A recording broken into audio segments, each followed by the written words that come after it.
ولا تعجل بالقرآن من قبل أن يقضى إليك وحيه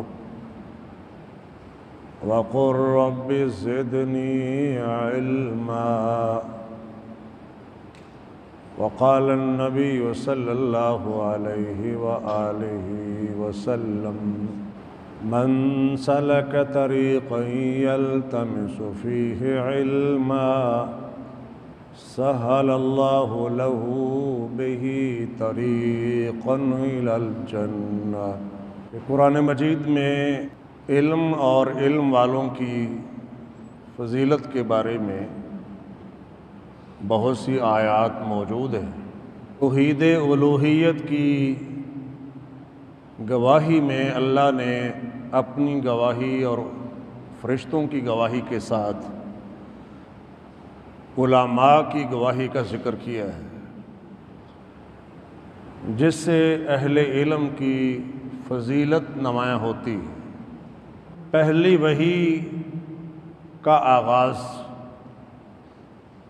پڑھنے کے حکم کے ساتھ کیا گیا، اقرأ باسم ربک الذی خلق،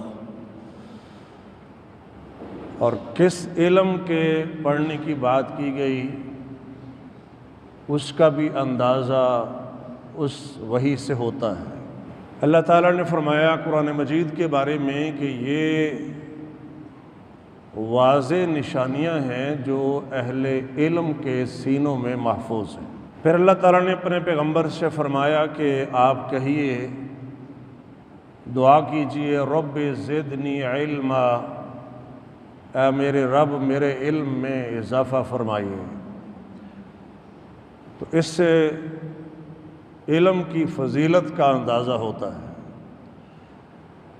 پھر اللہ تعالیٰ نے قرآن مجید میں فرمایا کہ یہ جو مثالیں ہم بیان کرتے ہیں، وَمَا يَعْقِلُهَا إِلَّا الْعَالِمُونَ، ان مثالوں کو وہ لوگ سمجھتے ہیں جو علم والے ہیں۔ پھر اللہ تعالیٰ نے قرآن مجید میں فرمایا کہ تم میں سے جو ایمان والے ہیں، علم والے ہیں، اللہ تعالیٰ ان کے درجات کو بلند فرماتا ہے۔ یرفع اللہ الذین آمنوا منکم والذین اوتوا العلم درجات۔ پھر اللہ تعالیٰ نے قرآن مجید میں استفہام انکاری کا ذکر کرتے ہوئے فرمایا کہ ان سے پوچھئے، جاننے والے اور نہ جاننے والے برابر ہو سکتے ہیں؟ یعنی نہیں برابر ہو سکتے ہیں۔ پھر اللہ تعالیٰ نے قرآن مجید میں فرمایا کہ ہر بڑے گروہ میں سے ایک چھوٹا گروہ ضرور ہونا چاہیے جو دین کا گہرا علم حاصل کرے اور اپنے پہ لوگوں کے پاس جائیں اور انہیں بھی اس زیور علم سے آراستہ کریں تاکہ وہ بھی اللہ کی نافرمانیوں سے بچ جائیں۔ پھر اللہ تعالیٰ نے قرآن مجید میں نبیوں رسولوں کے حوالے سے بیان فرمایا، کسی بشر کے شایان شان ہی نہیں ہے کہ اللہ تعالیٰ اسے علم و حکمت عطا کرے، نبوت عطا فرمائے، اور پھر وہ لوگوں سے کہے کہ اللہ کی بجائے میرے بندے بن جاؤ۔ یہ نہیں ہو سکتا، وہ یہ نہیں کہہ سکتا، وہ تو یہ کہے گا کہ ربانی ہو جاؤ، اس وجہ سے کہ تم کتاب کی تعلیم دیتے ہو اور اس وجہ سے کہ تم پڑھتے ہو۔ تو تعلیم بھی ہو گئی، تدریس کا ذکر بھی یہاں پر ہو گیا۔ تو عرض کرنے کا مقصد یہ ہے کہ قرآن مجید کی بہت سی آیات کریمہ ہیں جن میں علم اور علم والوں کی فضیلت کو بیان کیا گیا ہے۔ نبی کریم صلی اللہ علیہ وسلم کی بہت ساری احادیث بھی ہیں جو علم اور علم والوں کی فضیلت کے بارے میں، اور یہ واضح رہنا چاہیے کہ حدیث کی کتابوں میں باقاعدہ ابواب قائم کیے ہوئے۔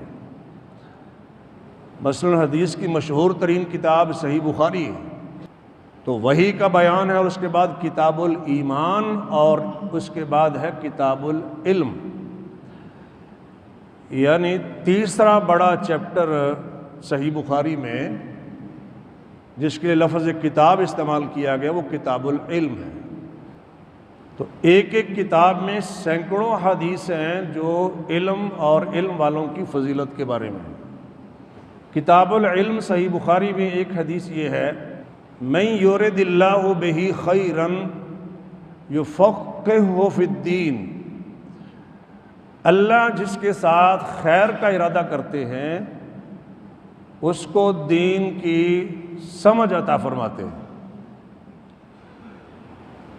ایک ہوتا ہے تفکر، غور و فکر کرنا، ایک ہے تفقہ اور فقاہت۔